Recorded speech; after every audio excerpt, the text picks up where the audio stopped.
Чек араны бекемдеген мeenет. Кыргыз-тажик чек арасында мөмө жемиштер бакчасы пайда болду. Төө куш төргө чыгарабы? Жалал Абад облусунда чарбачылыктан жаңы түрү өздөштүрүлүүдө.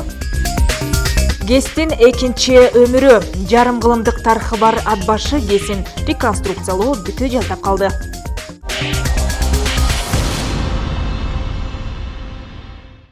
Жерге биздеги мына ушул жана башка окуялар топтому адаттагыдай эле өлкө деме маалымат программасында саламатсыздарбы? Жогорку кеңештин бүгүнкү жыйынында башкы прокурор Өткүрбек Жамшетовдун отчету угулду. Анын билдирген маалыматтарына таянсак, өткөн жылы мыйзамдуулукту бекемдөө максатында 10.780 текшерүү жүргүзүлүп, мыйзам бузуунун 36.044 факт сагатталган. Натыйжада 1.079.556.000 сом өндүрүлгөн. Ал эми мамлекеттик жана муниципалдык кызматкерлердин кирешелерин жана чыгашаларын декларациялоо багытындагы документтердин аткарылышы боюнча прокурорлор тарабынан 1332 чара көрүү актылары киргизилип, 2225 чиновникке тартиптик жазалар колдонулган.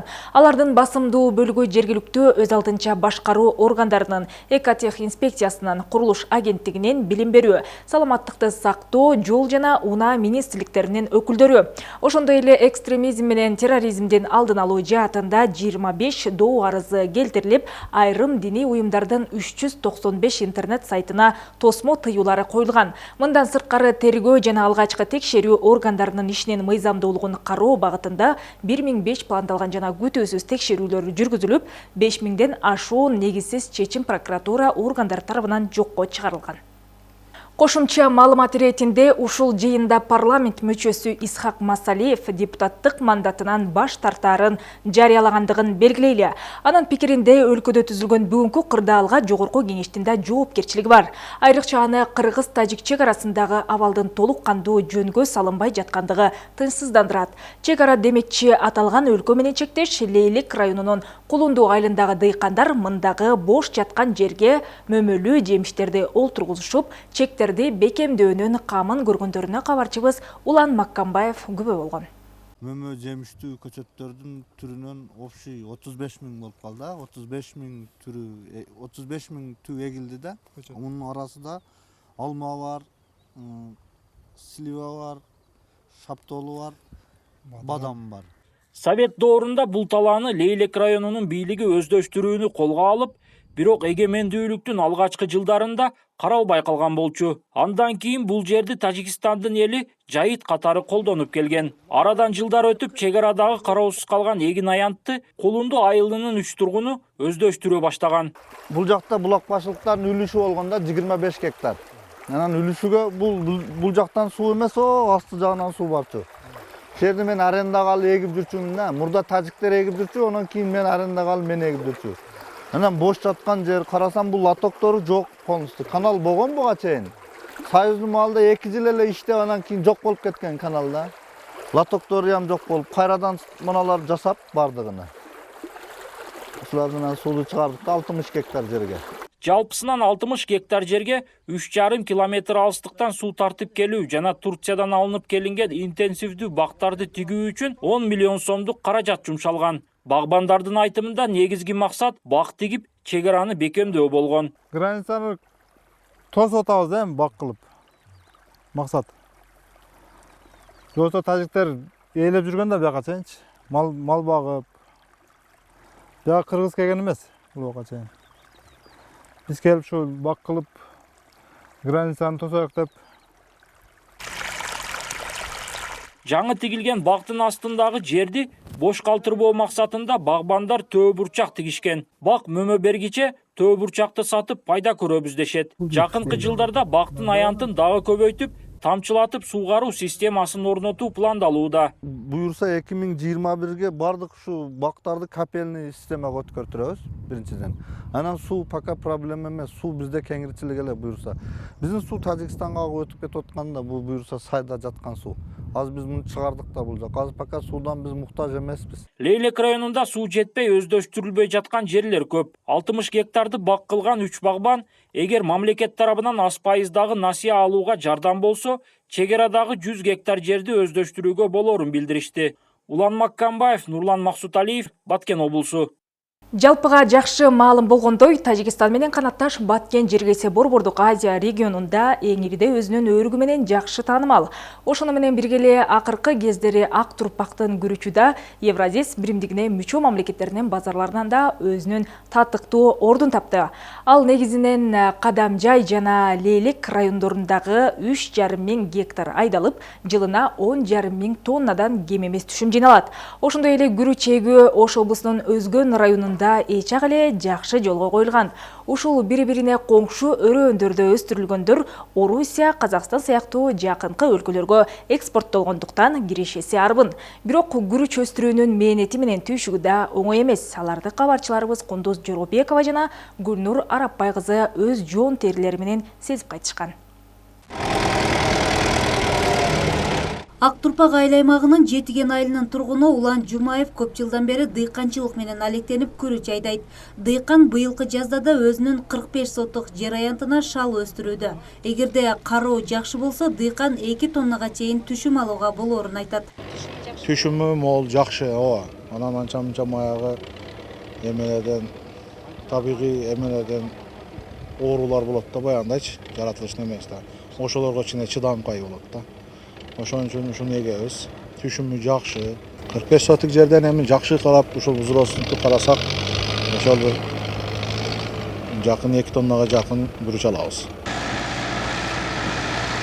Негизинен күрүч эгин айдалгандан баштап бышканга чейин үзгүлтүксүз сууну талап кылган өсүмдүк. Дыйкандардын айтымында шалы өстүрүү май айында башталып, июндун аягына чейин уланат. Жай мезгилиндеги ысык аба ырайы узак убакытка созулгандыктан орук жыйноо иштери сентябрь айларына улантылат. Эрте бышкан күрүч 3 айда даяр болот. Орук жыйноо өнөктүгүнө чейин атайын азыктандыруучу жер семиткичтер берилип турушу талапка ылайык. Муну эккенден кийин бир 20 күн, 25 күн аралыгында баягы гербицид болот. Гербицид менен баягы оттары деп коет. Оттарын берип, андан чыгарабыз. Чыгаргандан кийин анан баягы карбамид деп ошол мочалина себилет. Аз-аздан берип жандантып баягы өзүнчөчү баягы гербицидте кичине тартат да. Кадамжай районунун Ак Турпак айыл аймагында күрүч өстүрүү жакшы колго алынган. Жыл сайын 2,5 миң гектар жер аянтына шал айдалат. Бул аймакта дыйкандар күрүчтүн 6 сортун кеңири эгишет. Жакшы түшүм берген учурда аталган аймак 10 миң тоннага чейин күрүч алып Киреше булагын толукташат.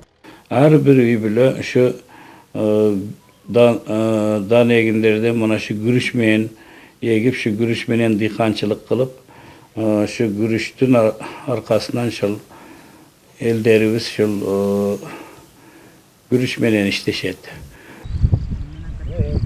Облус аймагында жыл сайын 10,5 миң тонна күрүч өндүрүлөт. Ички рыноктон сырткары чет өлкөлөргө да экспорттолот. Жалпы 3,5 миң гектар жер аянтына күрүч айдалса, анын 2,5 миң гектарын Кадамжай күрүч талаасы ээлейт. Областын аймагында өндүрүлгөн күрүчтүн 50% жакыны бул коңшу мамлекеттерге экспорт катары кетсе, ал эми калган көлөмдөрү ушул ички рыноктарда, ушул Баткен областынын базарларында, Ош, Бишкекте тараптарга.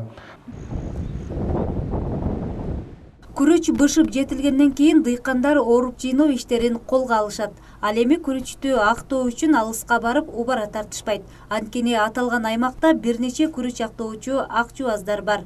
Ак Турпак күрүчү деп таанылган күрүчтүн бул сортуна рынок чөйрөсүндө суроо талаптын жогору экендиги аны эккен дыйкандардын мол киреше табуусунан кабар берет. Кундуз Жоробекова, Расул Каныбек уулу, Баткен облусу.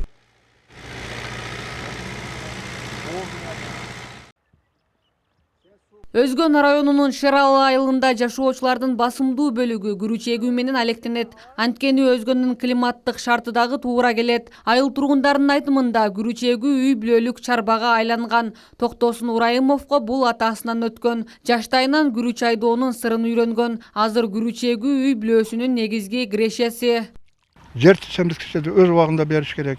Кечигип берсең болбой калат. Боюна чозуп жатып алып, ирип кетет чары. Токтосун Урайымов жыл сайын 4 тоннага жакын түшүм алат. Быйыл 1 гектар 20 сотық жерге күрүч эккен. Күрүчтү эгип түшүмүн алуу үчүн жакшылап өздөштүрүп чыгуу зарыл. Көп жылдык тажрыйба талап кылынарын Токтосун мырза айтат. 400 миң сом акча болот. Эми ошонун ичинен келсе бир 100 миңе урукка, Anın жерде тебелеп айдоо, жер семирткичтер, комбайнга ошондой немелерге кетет.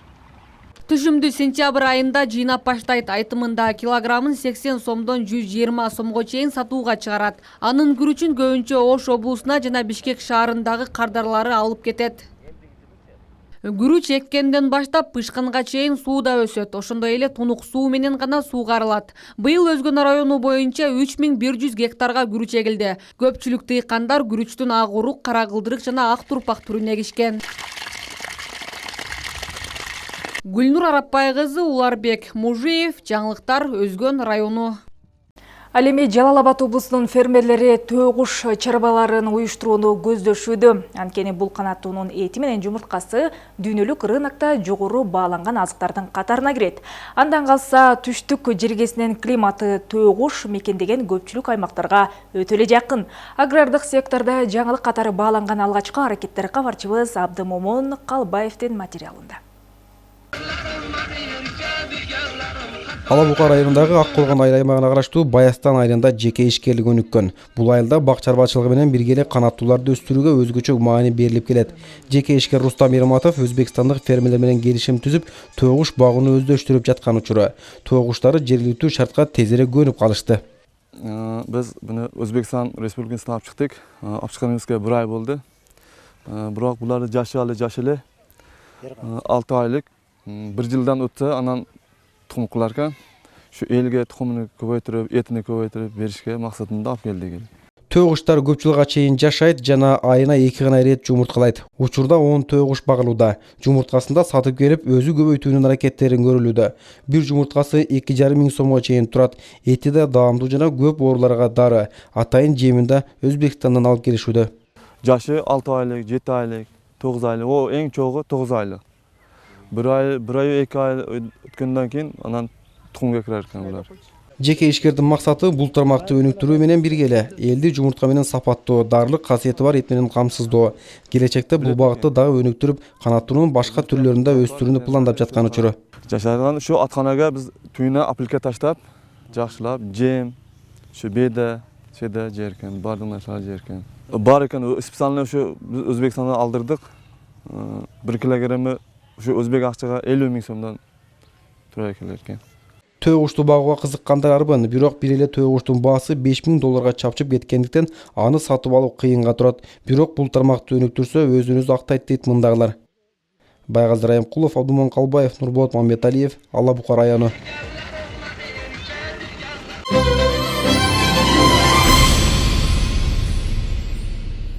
Нарын облусундагы Актала жана Атбаш райондорун электр кубаттуулугу менен камсыздаган Атбаш кесинде мындан 2 жыл мурун башталган реконструкциялоо жумуштарынын 80% аяктап калды. Эгер баары өз ыргагында болсо, жарым кылымдык тарыхы бар эл чарбасынын өтө маанилүү бул объектинин өндүрүмдүүлүгү дагы 20-30% артмакчы. Анда азыркы жумуштар менен аракеттер баяндамачыбыз Бөлөкбай Шеримбековдун көңүлүн өзүнө бурган. Жылына 145 миллион киловольт саат иштеп чыгууга жөндөмдүү Атбашы кесинде 30 жылдан бери эмгектенген Кубанычбек Исаевдин пикиринде өз ишканасы өзүнүн экинчи өмүрүн сүрүүдө. Кырдаалдын жагымдуулугу эңирде мында жүрүп жаткан реконструкциянын ийгилиги менен түшүндүрүлөт. Эми мурдагыдай үзгүлтүк токтоп калуу дегендер жок. Тетиктерди эле эскирет экен да. Жаңырганын өзү биз үчүн жакшы эле, бүт эле компьютерный система, тияк-бияк. Мурункулар баягы темирдерди сынат экен, эскирет экен. Чарчайт экен да, мынча айтканда. Реконструкция болгон бизге жакшы.